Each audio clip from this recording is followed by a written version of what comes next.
welcome to your weekend warm-up for the French Grand Prix. I'm Rosanna Tennant and this is Lawrence Barretto. What a joy to be with you here in the south of France, Lawrence. Thank you. It's definitely not the weather that we were expecting. It's much cooler, it's been overcast, it's very windy, which I know some of the guys down at Williams are too pleased about.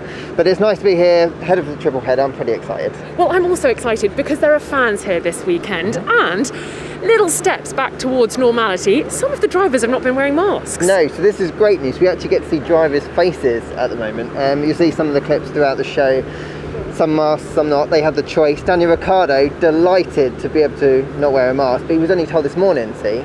So he hadn't shaved, which he was pretty gutted about. And as he came into the pen, he took his mask off and checked to see if there's any spinach left in his teeth. Because obviously, it's the kind of thing you probably didn't have to think about wearing a mask. Yes, you don't have to worry about it at all. I haven't even checked my teeth all day, Lawrence. Well, here we are in front of Mercedes. And of course, Baku was a tricky one for them. Valtteri Bottas finding it hard to get to grips with the W12. And then Lewis Hamilton also obviously having that moment on the restart. So it's been a bit of a fact-finding fortnight for them. Yeah, it's been a really tricky period for Mercedes generally because they've had two races where they haven't been that strong, so they've really had to knuckle down like they always do, but this time really find the details where they're struggling. Valtteri Bottas, he seems to have found some answers, which is encouraging. He said that the team and himself have made mistakes of late and they've rectified that coming into this weekend. Lewis was more pragmatic, I think, and I think that he knows that he's always strong here. So he secretly hopes that it's just going to be another strong weekend for him. Well, as we come ahead of the McLaren motorhome, the key word I took away from Daniel and Lando today was rhythm.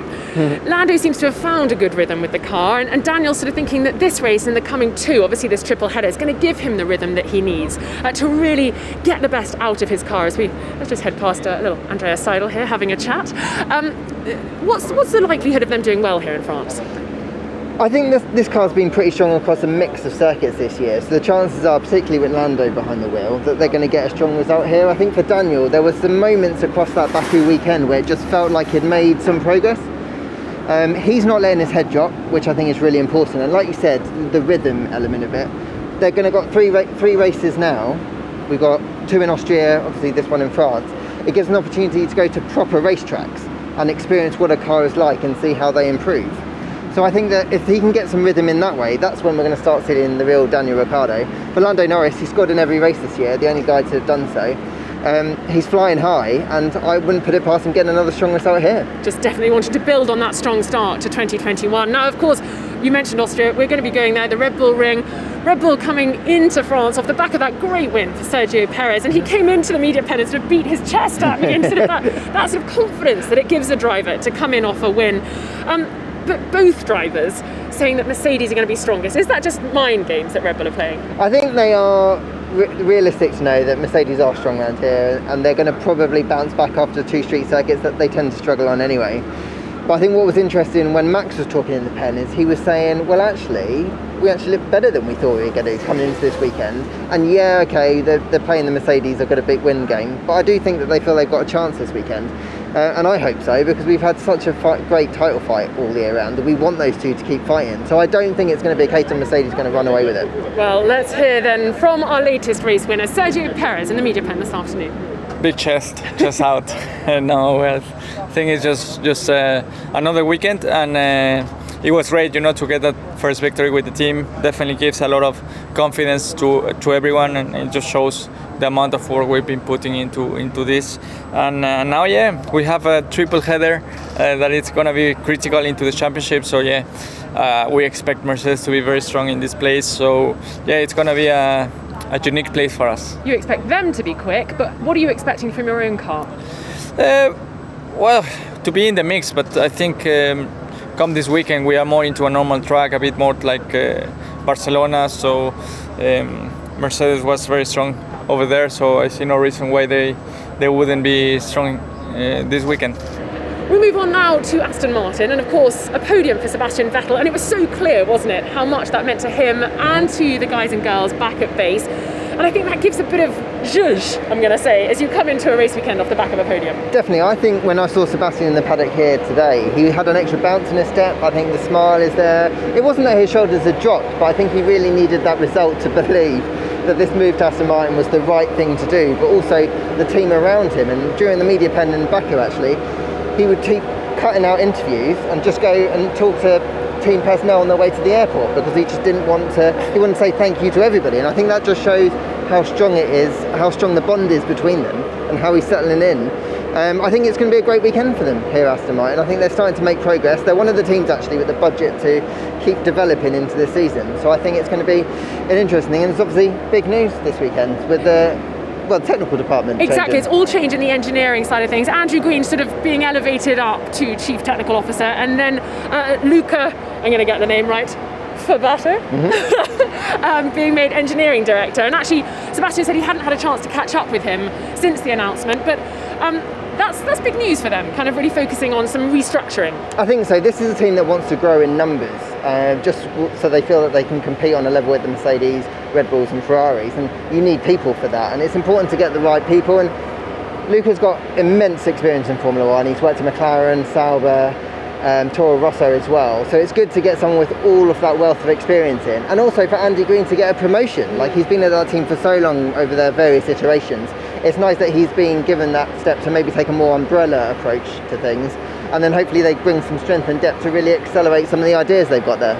A little word on Lance Stroll. He did seem a little bit tired in the pen talking to me, and just mentioned a bit about the temperatures and how it was going to be difficult to manage tyres here. Is that what you're expecting for the drivers and the teams this weekend? Yeah, I think it's hot, isn't it, across Europe? There seems to be a little bit of a heat wave kicking in, and I think that is going to be tricky. This track's been resurfaced ahead of this year, all par the fast turn 10 Cygnus corners being resurfaced. That means it's going to be ultra smooth, and it's actually going to be quite tricky. We're getting quite deep tyre chat here, but I love it. I love it.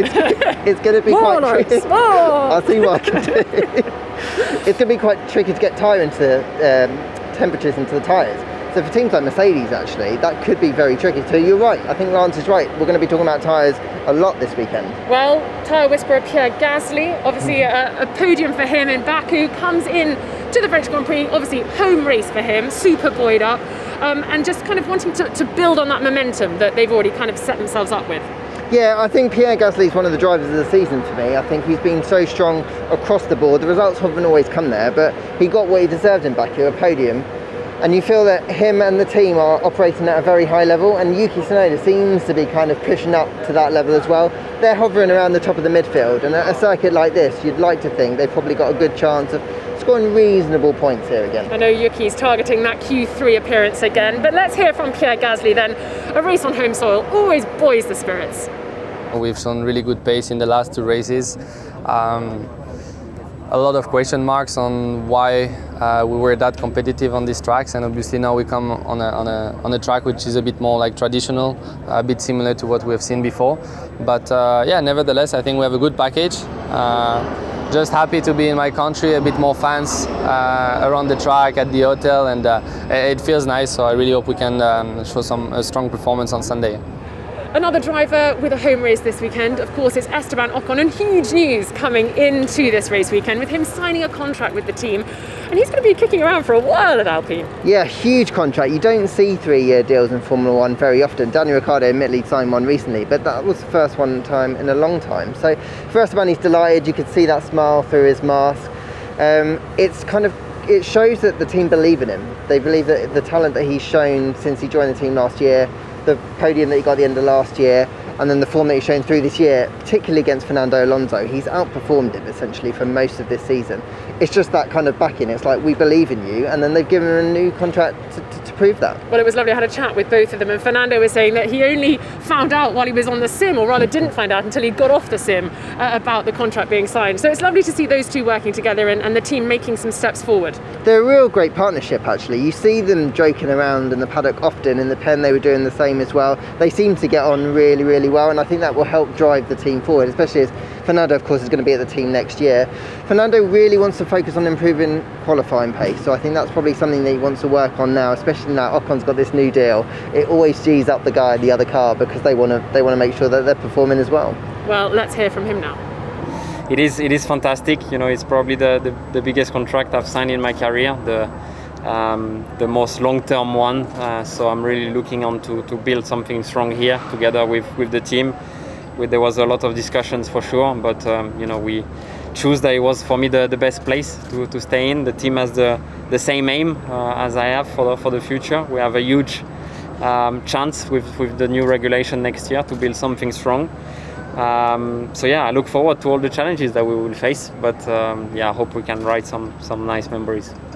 We've shuffled a little further down the paddock and we are now in front of Ferrari, and a couple of good race weekends for them, but I fear coming to the south of France, albeit where being a place that Carlos Sainz loves coming back to because he's got great memories of racing here in the junior categories, I fear this might not be as successful a race weekend for them, Lawrence. Yeah, I think it is going to be a tougher race weekend for both those guys, and I think the upcoming races are. I remember before Baku, Ferrari saying it's going to be a complicated run of races, and then they actually look pretty strong in Baku, but I genuinely think here on a normal conventional circuit it is going to be a tough one. Charles got a podium here last time we were here in 2019, but you know, they had a stronger engine there, a stronger package. That said, they've always seemed to over-deliver this year. So Charles is operating at a very high level in qualifying form. So I think if they can qualify strongly and Carlos can improve in that area, they could have a kind of a decent weekend. They're going to be racing McLaren. For them, they want to try and beat them. That's the main thing, P3 in the Constructors' Championship. I know, well, I asked him, you know, if you're going back to pre-Monaco performance, I mean, is that inside the points or is that sort of outside the points? He said, no, we're going to be in the points, and he does kind of expect to be right up there, but I think it is going to be a tough one for them, as you say. So let's hear from Charles Leclerc then, speaking to us earlier in the media pen. I think it will be a bit back to reality. I mean, that's been 2 weekends. In Monaco, we did not expect to be as competitive. In Baku, we definitely did not expect, and we expected to be back to reality in Baku. But actually, I feel like this weekend is unfortunately going to be the weekend where we'll be back to reality and where we'll be struggling a bit more compared to the last 2 weekends. There are a bit more medium speed here. It's a bit more of a normal track. So yeah, I expect to struggle a bit more this weekend. Antonio, ciao ciao.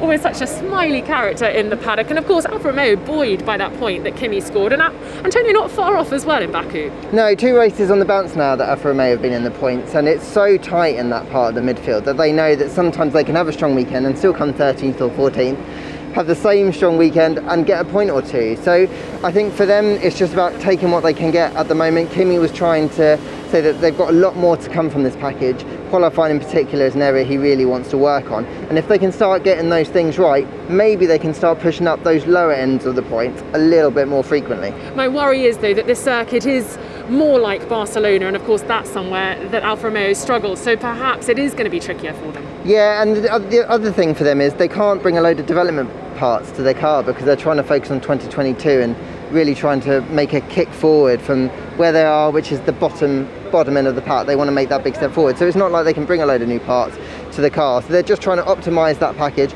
You're right that it could be a trickier circuit for them here, but if they can operate as efficiently as they have done this year, who knows what can happen. Well, of course, we don't expect much development from Haas either as we walk past their part of the paddock. But both drivers still full of energy and excited to be here in France. I think Nikita really excited for a triple header, and Mick even saying, I'm ready to rock the triple header. I mean, you can't knock their confidence and their exuberance. No, I think they're doing everything right with what they've got at the moment. They know the package, as you said, isn't very strong and it's not going to get stronger this year. But they're doing all the little things, which is trying to get close with their engineers, understand what life is like in Formula One, how to approach a race weekend, and they're doing it all with smiles on their faces, staying positive. They're not doing a racing driver mentality of getting down in the dumps and stuff. And like you said, we're into race 7 and they're kind of keeping morale up, and I think that's important. It's going to be another tough weekend for them here, and even if they have a really strong race, that's probably not going to be points. But I think if they just keep improving as drivers, I think that's a win week in, week out. Exactly, just what we want to see.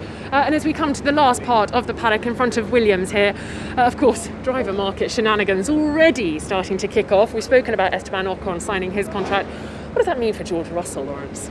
I think George wants to know what he's doing next year. I think you can see by the very fact that he's been asking to know by the summer break that he's getting a bit impatient, I guess, and he wants to know whether he's going to be in that Mercedes. He feels he's done enough to be there. To be honest, at the moment in time, they've not signed any deals, as far as I know, at Mercedes. Williams are kind of just waiting and seeing what happens because they won't stand in George's way if he does want to go to Mercedes and Mercedes want to take him. So I think at the moment we're kind of in this no man's land where nothing's really happening and we're waiting for someone to make that first move. Well, let's hear from George Russell now on the eve of being here in France ahead of the race weekend. I guess it's nice to have a track like this some really cool corners, the first 2 corners, and obviously turn 11, that big long right-hander is nice parts of the track. So always great to go racing again. And what about the car? Do you think it'll suit certain parts of it more than others? I couldn't honestly tell you, to be honest. It's been a bit up and down and a little bit not necessarily unpredictable, but I think we've seen teams excel and struggle more than expected in the last few events. Ferrari, one of those, for example. So yeah, let's see. We're not going to suddenly jump up at the field here, but hopefully we can be in our normal position, fighting on merit for the top 15, 14, and then hopefully, if anything happens ahead of us, we can sneak a result. But yeah, that's where we're at the moment. Well, I have thoroughly enjoyed our amble through the paddock, Lawrence, but before we wrap up, I need to have your predictions, please, for the race. This is always the tensest part of my weekend, especially as I'd like to point out, I did predict a Gasly podium. So, well, I hope you were treated to wonderful payouts on that. I got absolutely nothing for it, other than the pride of successfully predicted it. Well, more pride to come this weekend, then. Come on, tell me what it is. So I think it's 2 Red Bulls on the podium, but with a Mercedes winning. Okay, so I'm going to go the other way around, if you're interested in my prediction. I'm going to say it's going to be Max Verstappen, Lewis Hamilton, Sergio Perez. Bold. Oh, I love it. That's like confident. Max would love you, because that's the confidence he's got. I think he does always think he can win. Well, look, anything is possible in Formula One, especially in 2021. I have enjoyed the weekend warm-up. I hope you have as well.